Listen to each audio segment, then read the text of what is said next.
nuestra sala de cine recibimos la visita de Gastón Molayoli, él es crítico de cine, es también quien programa las películas en el Centro Cultural Leonardo Fabio, el Fabio, como le decimos siempre, y ha venido a contarnos sobre un estreno que se dará en el caso de El Fabio, justamente, por única vez, una película de la que vamos a hablar. Gastón, ¿cómo estás? Sí, es un estreno especial, la verdad que veníamos persiguiendo la película desde hace varios meses, desde febrero estamos en tratativas, pero por distintas cuestiones contractuales, con por un lado las salas comerciales y las cadenas comerciales de exhibición, y por otro lado después con las plataformas, que son como jugadores que desde hace ya varios años, digamos, forman parte, digamos, del ecosistema del cine. Se nos estaba complicando y finalmente ahora, el jueves 18 de junio, o sea, el próximo jueves, a las 20 horas vamos a estar con la exhibición de Nuestra Tierra, la película de Lucrecia Martel, con entrada libre y gratuita, en una función especial en todo sentido. Primero porque, como decía, es la primera y única vez que vamos a proyectar en la sala la película, porque va a ser con entrada libre y gratuita y porque además de presentación va a haber un debate posterior. Qué bueno. Así que, bueno, sumamente invitados quienes estén escuchando. Es una película fundamental, por eso decidimos darle el peso y el lugar que merece. Nos hubiera gustado, insisto, tenerla mucho más tiempo, porque es importante para nuestro cine, para entender el presente y también para entender nuestra historia. Es una película en clave documental, la primera de Lucrecia Martel. No sé si quienes estén viendo ahora el programa ya habrán visto alguna película de Martel. Si no lo hicieron, vayan a buscarla. Pero esta es la primera película en clave documental que realiza y que gira en torno al asesinato de Javier Chocobar, un comunero indígena de la comunidad Chuchagasta, que forma parte de esa comunidad del pueblo de Aguita, ¿no? En Tucumán. Que fue asesinado en 2009, varios años después, en 2018 se desarrolló el juicio contra los tres acusados. Por suerte, digamos, ellos fueron condenados, digamos, una condena justa, podríamos decir. Salieron, después volvieron, digamos, pero más allá del hecho en sí, digamos, finalmente hoy uno de ellos falleció en 2021 y los otros dos siguen en la cárcel como corresponde, de hecho, sobre todo si uno ve la película y sigue el caso. Y a partir de ese caso, decía, Martel decide ir a filmar, lo venía siguiendo desde hace un tiempo y cuando en 2018 se lleva adelante, ella con su equipo decide ir a filmar el juicio, ¿no?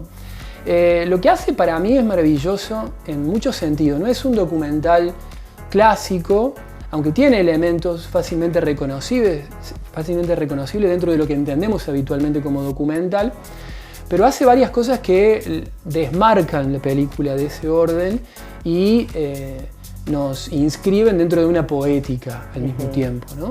Por un lado, lo primero, que ya más o menos se anticipa en el tráiler, trabaja el territorio, o sea, el espacio, que ya está en el título, ¿no? El de Nuestra Tierra, la Tierra, ¿no?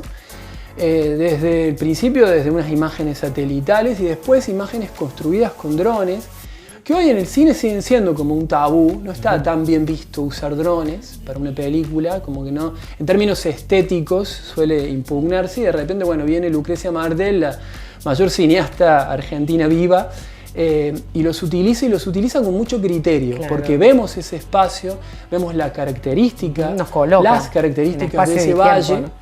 Y ahí automáticamente, en ese espacio, que es simplemente un espacio natural, habitado también, o sea, urbanizado por esa pequeña comunidad, aparece la otra pregunta que ya está en el título, ¿no? Ese nuestro, ¿a quién involucra, ¿no? ¿Quiénes son los dueños de esa tierra, ¿no? Aparece automáticamente la cuestión de la propiedad en la película, que tiene que ver ya con cómo se delimita, cómo se determina la posesión sobre ese espacio que la cámara, a través de esos drones, va construyendo como una especie de topografía, ¿no? Y sobre todo pensando en los pueblos originarios, ¿no? Cuando uno piensa en la situación de esas comunidades, es ahí donde, bueno, se involucra de otra manera y desde otro lugar.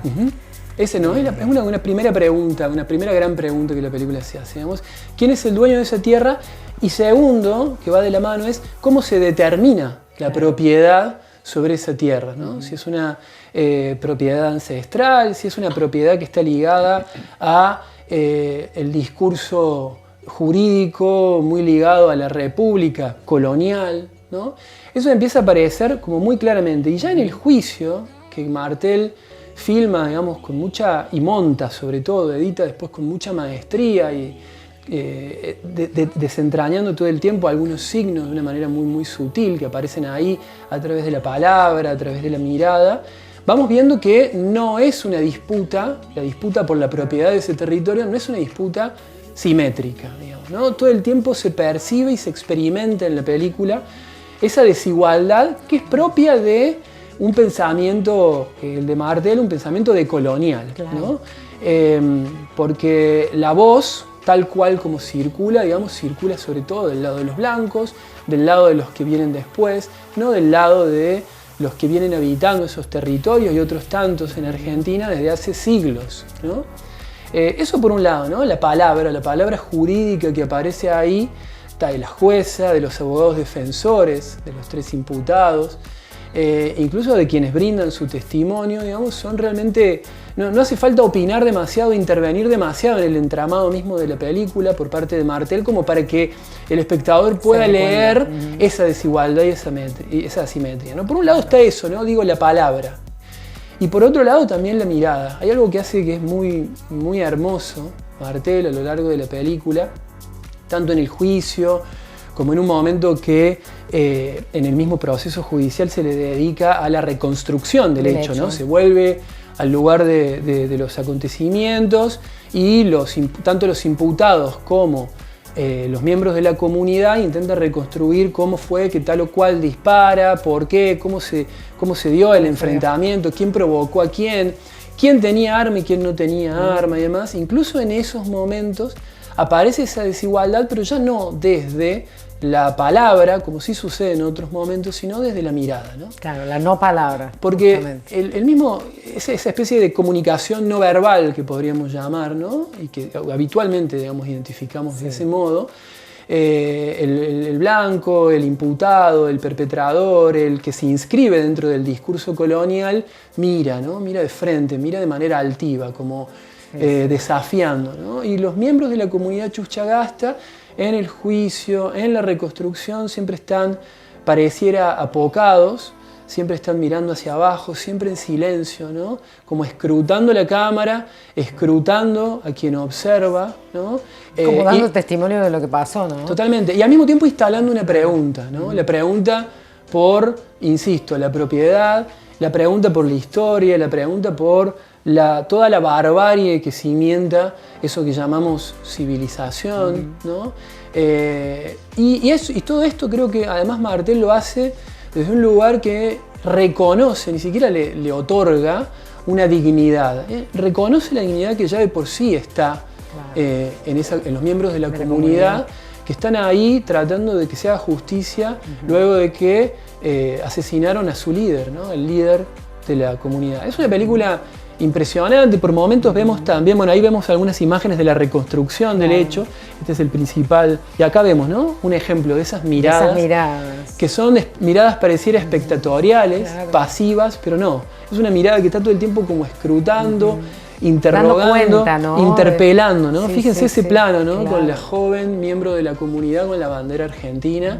Es una película sumamente movilizante para pensar en un montón de cuestiones acerca, insisto, de nuestro presente, pero sobre todo de nuestra historia. Y hay otros momentos, por otra parte, no me quiero olvidar que Martel incluye un archivo, o sea, un material que fue filmado en el mismo momento del asesinato, ¿no?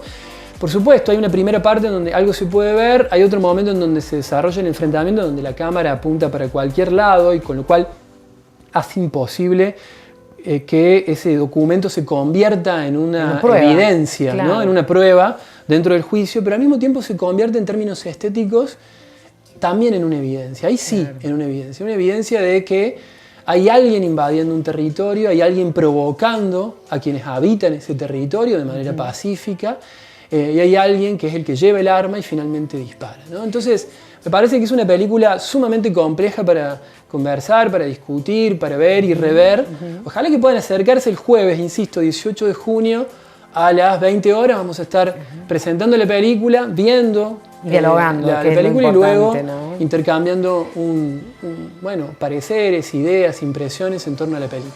Este tema que es tan actual en cuanto a lo que tiene que ver no solo con la usurpación de territorios, que lo venimos viendo, sino también con la usurpación de identidad, ¿no? Que es algo que de alguna manera en algunos espacios sucede desde ahí, desde este poder que ejercen algunos sobre otras. Entonces, cuando hay un diálogo posterior, la verdad es que es muy rico para escuchar también lo que tiene la gente para decir, ¿no? Lo que las personas sienten, lo que se moviliza en estas oportunidades. De manera gratuita están invitados, entonces yo creo que es una oportunidad para no perderse en el Leonardo Fabio. Sí, y la idea del intercambio también parte de una noción que, en este caso, ¿no?, que forma parte incluso del espíritu propio de la película. Tal cuando terminamos de definir con los distribuidores que la película se podía proyectar, que la podíamos proyectar en el Fabio con entrada libre y gratuita, automáticamente surgió, claro, de manera espontánea la necesidad de un intercambio posterior. Un intercambio que, precisamente para hacerle honor a la película, pretende, digamos, considerar que toda intervención, toda opinión, sí, claro, toda alocución, digamos, vale tanto como la del doctor en ciencias sociales, como del miembro de otra comunidad, sí, como claro, de un espectador que se acerca sin estar incluso demasiado interiorizado en el tema, pero quiere dar su parecer, sí, a partir de la película misma, ¿no? su experiencia. Claro, totalmente. Tal cual. ¿Cómo hay que hacer? ¿Hay alguna especie de forma de reserva de entrada? No, la gente va llegando y esto se va la sala, el ingreso. Afortunadamente la sala es grande, así que va a haber capacidad. Esperamos que la sala se llene, y si se llena, seguramente vamos a poder arbitrar los medios para alguna nueva proyección. Respecto a esto que vos decías de la identidad, no sé si tenemos tiempo, pero quería agregar algo, porque lo que dijiste, que me parece muy hermoso, también la película se hace cargo de hablar de esa identidad, de quiénes son los miembros de esta comunidad. Hay un momento, no quiero como contar toda la película, sobre todo para que se acerquen a verla, pero igual nada de lo que pueda decir la sustituye la experiencia de ver la película, pero hay un momento determinado en que Martel hace una especie de desvío, una digresión, o podríamos pensarlo como una nota al pie, un paréntesis, claro, ¿no?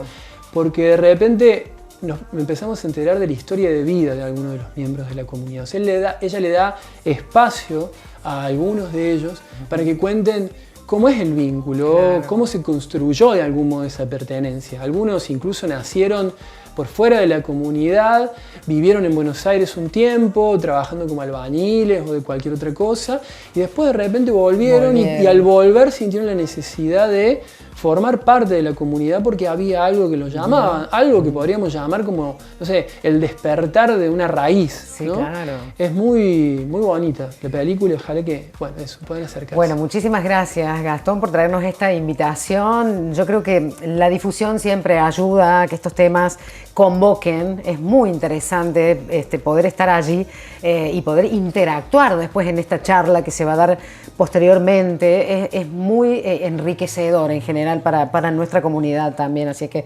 esperamos que esa sala esté llena y que, bueno, mucha gente pueda estar presente. Muchísimas gracias, Gastón. A ustedes, muchas gracias. Hasta muy pronto.